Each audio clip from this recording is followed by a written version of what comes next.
Get ready. Streaming 24/7. Non-stop. Deal Radio. Online. We do have a system, and it works. Lock it on to the best station on the net. It's a real thing. A radio signal from another world. Deal Radio.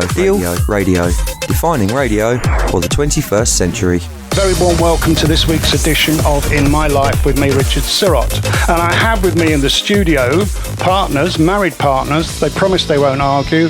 Sean and Mandy. Sean and Mandy, greetings to you. How are you doing? How are you doing? Guys, I know from what you were telling me before and what I've seen in your press release that you've got a background in music. So before we talk about the Blondie aspect, tell us a little bit about your background with music. Yeah, well, we started. We were in a duo for 33 years, and we've been. So you married her when she was a baby? Well, yeah. Well, I'm a lot younger than her, obviously. You know, you can tell. And, I had a small music shop in Dover at the time. All right. And then she used to come in and every day, pretty Annoy much. him a lot. There was times when I saw her coming again, and I just put back in 5 minutes and I hid under the counter. Listeners, in case you're worried, just so you know.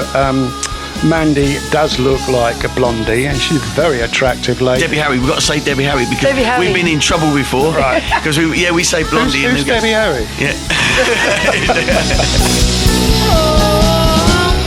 What were your musical influences as you were going through? You know, what did you particularly, not necessarily stuff you did yourself, but other stuff that you enjoyed? Patsy Cline was one of my biggest, really, isn't it? Yeah.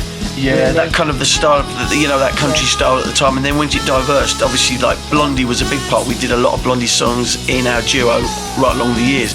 And a lot of people used to say, like, you should do more Blondie or you should get a Blondie act. And we never decided to go down that tribute sort of like side of things at the time. You know, this was a few years ago.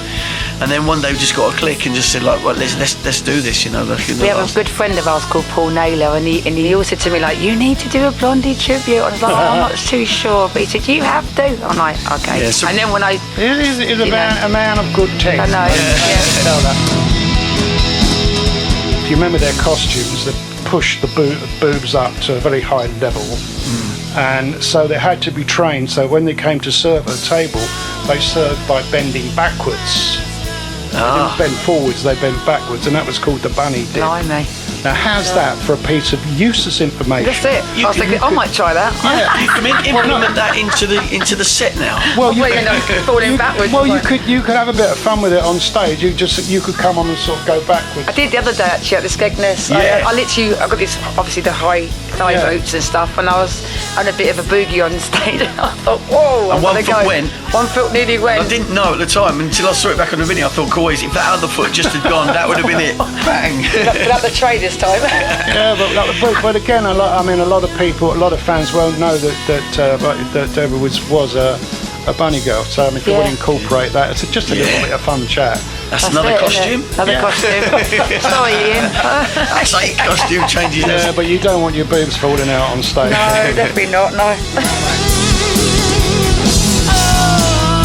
Lovely stuff. Right, so you put the band together, and obviously I know you must have seen Blondie on the TV, etc. So, Mandy, you're going to be the figurehead of the band in the nicest possible way, visually and sound-wise. You're right there in the middle of it. So, did you spend a lot of time sort of just watching Deborah on film and stuff to sort of get the similar looks, feels, etc.? Yes, I've been studying Debbie quite a lot on obviously like YouTube videos and early days as well, how she used to move and dance, and the hair obviously is. There's a thing about Blondie that I just love it. And I'm not being silly, she's great to look at, she's a great mover, and the songs are really great.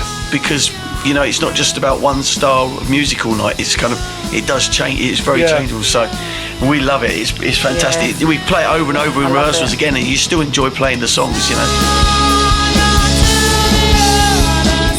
Mandy, you were saying you've got a support act coming with you on this. Tell the listeners about that. Yeah, yes, we have. We've got a good friend of ours called Dave Lahr, and he's coming. Dave what? Sorry? Dave Lahr. How are you spelling that? LA. LA. Oh, right. It's Dave in LA, yeah. So I think, right. So Dave Lahr. He's a acoustic player. La la la, yeah. So Dave's going to be doing the support act before we come on as Blondie. What is at he the Astor doing Theatre. He's an acoustic player. Oh, yeah, he's brilliant. He's great. He's really good. Yeah. He does a lot of bits on acoustic, and he's got a really good voice, and he sort of sings an array of songs as well. From about 7:30 till 8, and then we're going to come on just after 8 o'clock. So, Right. So that's how I think it's going to work. Hopefully. Yeah, things work to plan. But yeah, that's. It'll be right on the night, Sean. That's it. Yeah. Okay, folks. Right. Just to finish off with, do you always stick to the same listing, or do you vary it? Yeah, the overall set on a full night is about 1 hour and 45. Yeah. Or a little bit more. But if we have to do 60 minutes or 2:45s, you have to slightly change it a little bit. Well, there you are, folks. It's going to be a lovely mix of music when you come and see the band. You must come and see the band. It's going to be a great evening. Now, I haven't seen them live, but I've been looking at loads of videos of them. It's going to be a really good evening's entertainment. And just so as you know, I've now got the phone number for the Astor Theatre. It is this is the box office phone number. It's 01304 370 220. And as I said earlier, if you don't write that down, just go onto the internet and put the Astor up, and it will bring up all the information you need, the times, etc. And also the box office is open during the week. You must go and see them, I insist. And even just have a look at Mandy. She is so beautiful. Sean isn't as handsome. No, who cares? No, I've never been. Thanks very much, Richard, for the. My pleasure. It's been lovely having you here. I'm sure it's going to be a great evening. Hopefully. And one way or another. One way or another. One way or another. Yeah, absolutely. Yeah, these jokes keep coming up.